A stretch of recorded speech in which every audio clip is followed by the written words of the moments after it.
bring you in because you've got some comment, not surprisingly, from the American side, but take us through what you're seeing. Yeah, from an American perspective, we have some interesting items. Good day, gentlemen. In this one from Responsible Statecraft, we have Biden refuses to talk ceasefire, though it could prevent a regional war. And this writer, Trita Parsi, this is a man, kind of an unusual name.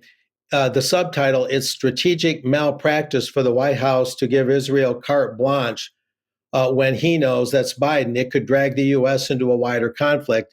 And we heard just a couple of minutes ago that there's apparently, from that pastor's viewpoint, far more American assets there than we generally realized. But America gives lots of money to Israel and probably keeps an eye on how that money is spent and then augments that military part of that money, what that goes into. Now, this article I just quoted is from the Quincy Institute. What is the Quincy Institute? It says it aims to lead in a reconceptualization. That is, America has had this hegemonic stance in the world, intervening wherever it pleases. And the Quincy Institute would like to see a reform of that to where they rethink U.S. policy assumptions, and the U.S. would take a more stand down, more neutral stance in the world and not be such a hegemon, not be such an aggressor in many ways. And moving on from there, it just kind of gives you a little bit of a flavor of where that article from the Quincy Institute is coming from. These are some of the board of directors people on the board. It's an interesting mix. We have Stephen Heinz to the lower left there. He's president of the Rockefeller Brothers Fund. And some lesser names that we haven't heard so much. The chairman of the board, Andrew Besevich. The lower right of this set of pictures, we have Stephen Walt, and he's with Foreign Policy Magazine. That's part of the think tank universe, you might say. And the middle one in the bottom, interesting, a Bilderberg attendee, Jessica Tuchman Matthews of the Carnegie Endowment for International Peace, whose meetings I've covered before in person. So that's some of the interesting names with this particular source. Here's a little bit more about what they have to say. There's little to suggest that Israel or Prime Minister Benjamin Netanyahu seek to widen the war in the view of this article and the Quincy Institute. The chaos in Israel and his government's failure to not only prevent the attack, but also manage its aftermath defies the idea that he was preparing or yearning for a larger war, in their view. Israel would indeed find itself in a precarious situation if it ends up in a two-front war with Hezbollah attacking Israel from the north. There's also nothing to suggest, in the view of these writers, that Hezbollah desires a war with Israel either, despite the Wall Street Journal reporting that Hamas had coordinated the attack with Hezbollah and Iran. Hamas alone attacked Israel, in the view of this article, and there was no simultaneous or subsequent large-scale attack from the north. Given Lebanon's dire economic situation, war with Israel would risk bringing the entire nation of Lebanon into to the breaking point economically. So this is a different perspective, some things that we maybe aren't hearing much right now. Moving on from there, similarly, there's no evidence that Tehran would benefit from a larger war. As a European diplomat put it to me, that's the writer I named, Mr. Parsi, Iran prefers a low-intensity conflict with Israel, not open warfare. The regime in Tehran has just survived one of the greatest challenges to its rule and appears relieved that the anniversary of the killing of Masha Amini did not reignite these protests there in Iran on a large scale. Tehran has also taken the unusual step of sending a message to Israel through the UN, stressing that it seeks to avoid further escalation, we're being told here. It has, however, warned that it would be compelled to intervene if Israel continues bombing Gaza. So there's sort of a two-tiered reasoning going on there.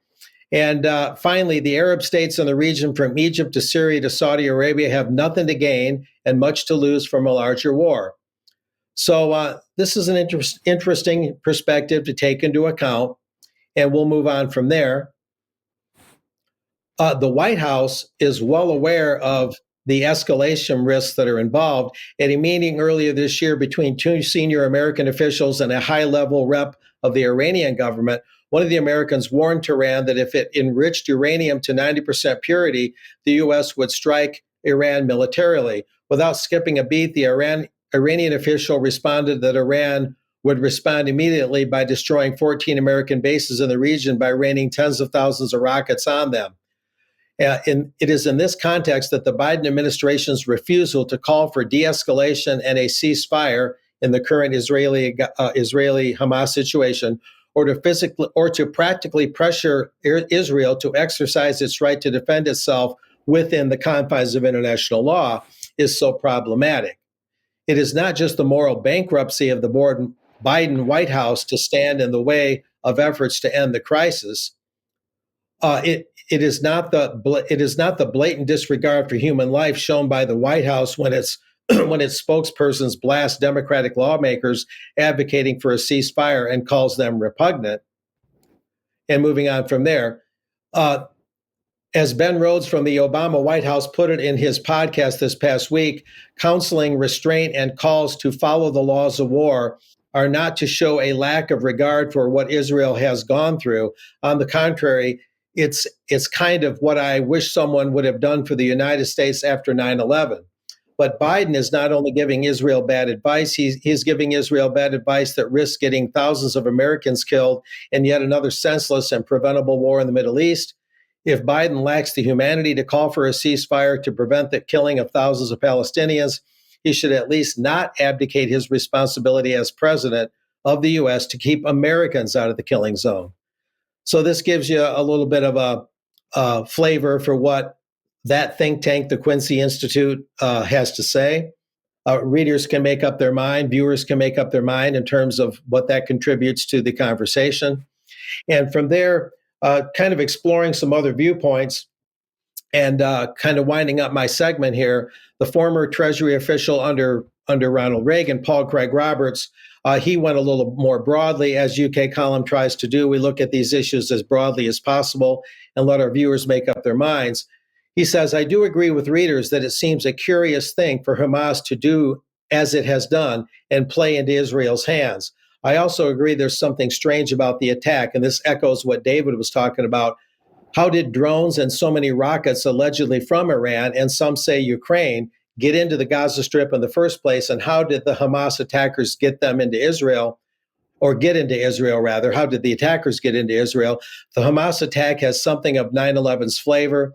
Just as every aspect of the U.S. national security state failed simultaneously on September 11 of 2001, Israel's security system also, including the Iron Dome the U.S. constructed for Israel, simultaneously and reportedly failed. Mysteriously, the Hamas fighters entered Israel on the ground and through the air and on the sea without being detected. Mysteriously, large quantities of weapons entered Palestine through Israel without being detected. This is much too convenient of a failure to be believable, in Paul Craig Roberts' opinion. It'll be interesting to see if anyone in Israel is held accountable for the total security failure that we've all heard about. So I think I'll leave it at that point there, gentlemen. But this raises some broader perspectives on this that our viewers can take into account. Okay, thank you very much for that, Mark. And we're just going to come back to you, David, briefly. How to respond to Israel and Gaza. You've just got a few thoughts here. Yeah, so a few thoughts from a few thinkers. So here we have an article from the wee Flea, who is a Free Church of Scotland minister currently based in Australia, but formerly from Dundee. So I've just taken the summary points here from a longer article. So he says, how to respond to Israel-Gaza. So he's got some advice. 1, never excuse or add a but to the atrocities of Hamas. I would suggest the following word should be and, not but. So don't glorify the violence or spread the horror. Don't forget the suffering of the people in Gaza. And he also says, don't use the doctrine of equivalence This is what so many have done, including the English Premier League. They argue that what's happened to the Jews is horrible, but now look at what's happening to the Palestinians, that violence begets violence, and somehow the two sides are essentially the same. I would also add to this, related to this is the idea of a proportionate response, which is an appalling idea that is presumably murder for murder, rape for rape, right? None of these ideas are sound. He goes on, remember the hatred towards the Jews and why Israel exists as a country. We might discuss that more next time. And he concludes, pray and weep. So that's the point of view from Protestant Christian pastor from Scotland, currently in Australia. I think an even more essential view actually has come from my dear friend Gillard Atzman. So I have his thoughts here. He says, it's important for me to clarify my position, although I don't think there are many in Israel who are willing or ready to listen. I do understand the Israeli frustration, the fear, the anger, the revengeful feelings, but this is exactly the point, to break away from violence, not to answer aggression with more aggression, not to poke 1,000 eyes for an eye. It was Jesus Christ who understood that breaking the cycle of violence involves turning the other cheek, not being the last one to hit, but accepting being the last one to get hit. I call upon Israelis and Zionists in particular, those who were dreaming as I dreamed in my youth, to become a people like all other people. This is probably the last opportunity to do so. Now more than ever, you must fight your desire to destroy the region in the name of your survival.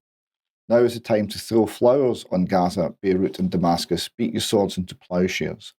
I guess that Israelis who can understand what I'm saying here have long ago left Israel. But as Golda Meir once said about the Palestinians, I also don't miss an opportunity to miss an opportunity. I speak my heart. So I think that's very good. And I sadly think he's probably right. There will be few listening. But would that they did. I'm just going to say, David, I take the point that of everything you've just said there, but my issue with both those pieces is actually there's no recognition there, and I'm not taking sides here when I say this, but there is no recognition in either of those statements about the regime that Palestinians have been living under for decades. And so, we just got to keep in mind that when we are looking for peace, if we're using words like they have been using, there needs to be a recognition of the Palestinian plight as well, I think. But that's just a personal comment. Okay. Well, I would certainly say from Gillard's point of view, he absolutely does recognise that plight. Okay. Yeah. Okay. Thank you, David. Well,